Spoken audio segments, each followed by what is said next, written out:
Hello troop, it's Unders. In this video, we're going to dive into the new plugin Retro Fi from the guys at Waves. I'm going to break down the GUI for you and show you some of the great uses of this tool. Let's get into it.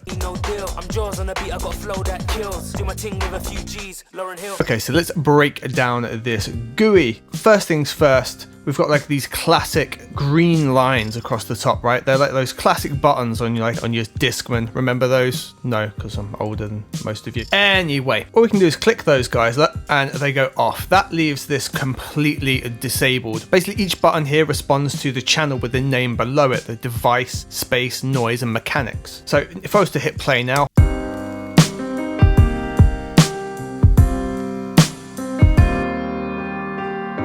and I've got Retro Fi here on the piano. We're going to kind of lo-fi that up to a degree.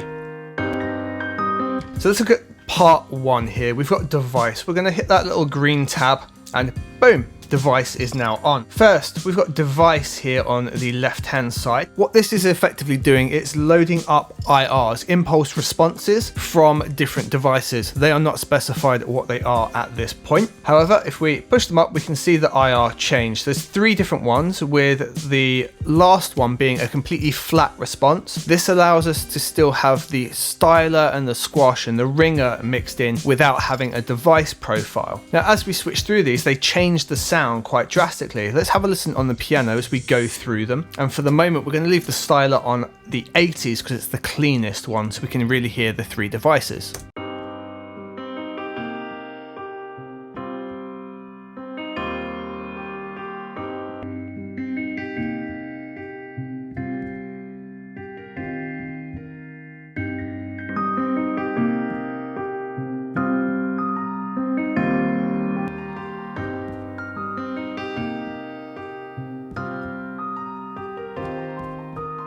Those are the three devices and the clean version of it. Now this runs into the styler, and the styler then kind of chooses another IR profile as well as distortion and some other fancy Gucci stuff under the hood that gives it the feel of that different era. So for example, if we were to bring it back to the first device,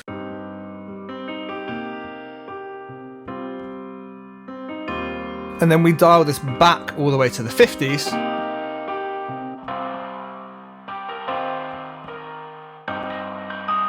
you'll have a very, very disjointed sound straight away. Now, if we then change device, and we feed that into the 50s, we get a different vibe, totally. Now, for me, personally, I like the third device sound the most. In 60s, we start to get that kind of like warmer characteristics. 70s, to me, is feeling like vinyl straight away, especially if you go linear.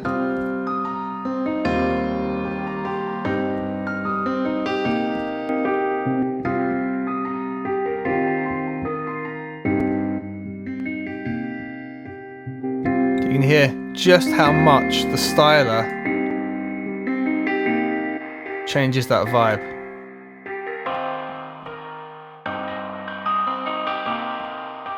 You know, on device 1 to the 50s, we're borderline guitar distortion.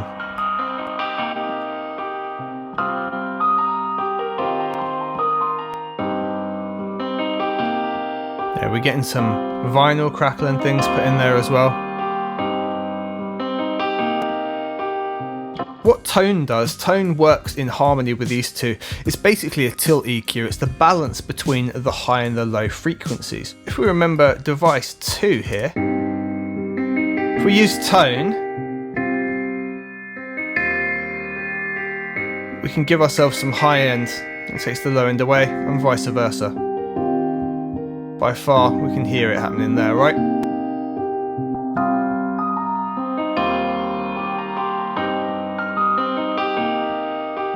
Squash. Can you guess what squash does? Correct, you win a prize. So at the minute it's default. If we push it this way, downward compression. If we go this way, upward compression, so expansion. It's basically a one knob compressor expander. We've got some LED readouts that will let us know what we're doing. So you can see we're compressing there, it's now flashing green.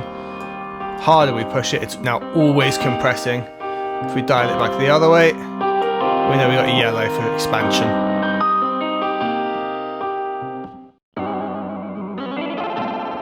Ringer's probably not doing what you expected though.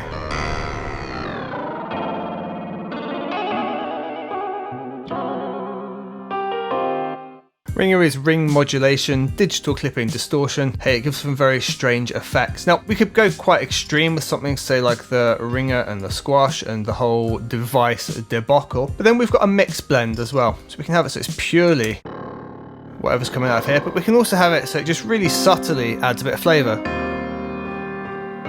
Maybe we only got 20% of it coming in, for example, and even dial the ringer back a bit further, push it up a bit harder.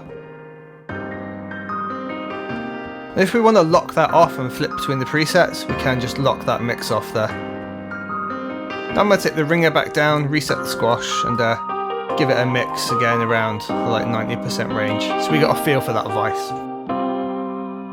And for the minute, let's just turn the device off, go back to the naked piano. To the middle section, space, echo, and reverb. Alright, if we switch this guy on. Now we can turn the individual parts off just here. We've got extra switches for either and or. Yeah, yellow's on, grey is off. Now we can have a BPM put in, we can sync it to the host, or we can do it in milliseconds, whatever you like. At the moment it was set to BPM, and then we've got time over here set to divisions based on our BPM, which is nice. If we go over to milliseconds, we can be super precise. 3, I think, yeah, 3 milliseconds at a time moved off. In this instance though, you know, we're going to keep it on BPM, keep it dead in time. So let's switch the echo on. Two options for what we can really do with the echo really. So we can have it in ping pong mode, so it goes from left to right, or we can have it linear.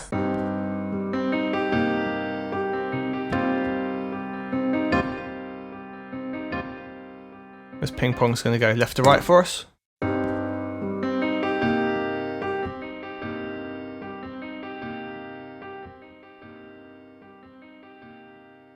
And how it responds is dependent on the level and the feedback. So we can take the level right back, but put the feedback right up. And we essentially get no response. However, if we then have the level up, we can hear that it is still being fed back over and over and over. Because we've gone over 100%, it's going to continue increasing in level over time. So you need to be really careful with that. It can go all the way up to 200%. If we just dial it right back, it'll fade off for us. Now reverb has got length done in seconds, all the way up to 20 seconds. If you want that 20-second reverb kind of vibe, we want something nice and short for the piano here. And we've got two options with spring or plate, both with their own characteristics, and then the blend as well. Let's turn the echo off so we can just hear the reverb.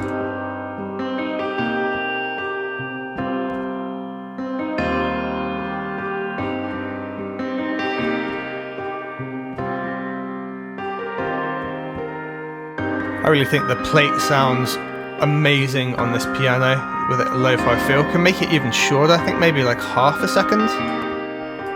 Bring it right down. Nice. And the blend of about 16 is right. Let's put the echo in as well. Nice. And let's put the device in too now. So we've got starting to get a pretty interesting feel on our piano there. Disable.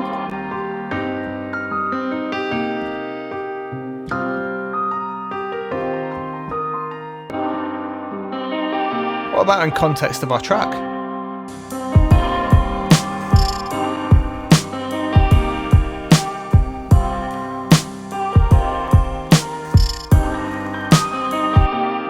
Yeah, with the plate there and the way the echo's working, there's almost a vocal quality coming through. Right, let's just disable these two guys again. We've done some settings we like. Let's have a look at the noise functionality. So what the noise does, it allows us to add some kind of retro flavor. We have to put the level up so we're able to hear it, and we have to run a signal through it to be able to hear it too. So there you go, we've got some like crunchy, you know, distorted tape machine noise. There was one in FX that I particularly like.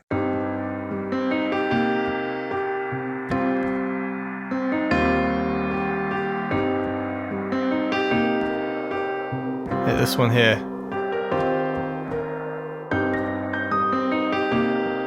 Now we've got two options here. We can duck it or gate it, and that depends on the signal coming into it, and it does give a completely different feel. So if we have duck, for example, it's going to be always loud unless there's sound coming into it. So it fills the space in between. Whereas gating, when there's no sound, it doesn't come through. So it's only there with the signal. And you've got a threshold to set that as well. So, you know, we could have it, it's always going to get through, or only the real peaks will be flavored.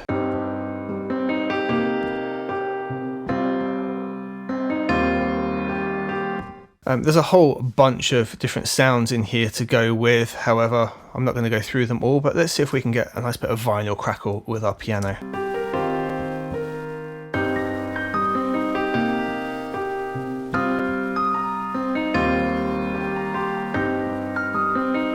Adds a nice bit of distortion to it there. Now the very last thing, is it going to be pre or post space? Basically, does it go into the echo and reverb? In this case, I think post's probably going to serve us a bit better, so we keep that dry, kind of gets the feeling that it's been sampled from vinyl, not it's being fed into an effects unit. Something like this. Dial it back a touch more. Okay, so now let's try with our device and space on.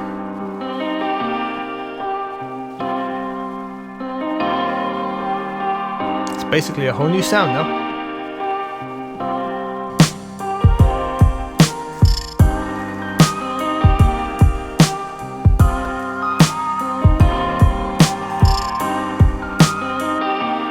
Alright, so the very last thing are mechanics. So everything on A is modelled on the idea of a cassette, whereas everything on B is modelled on the idea of a vinyl. The two had a different kind of wow and flutter. You know, a belt-driven vinyl, for example, had a different feel to a machine, to a tape machine, and they're just here for flavour, to be honest. And you can mix the two in together.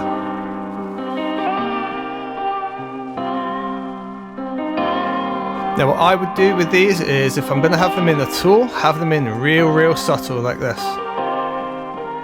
A real slow speed.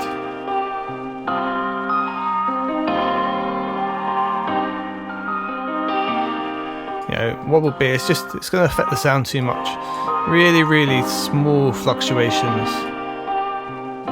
If you're going to have them in at all, I mean, you can just disable the whole unit. And in this instance, I feel that's what we're going to do. So guys, there you have it. That is the breakdown of Retro Fi, what it can do for you.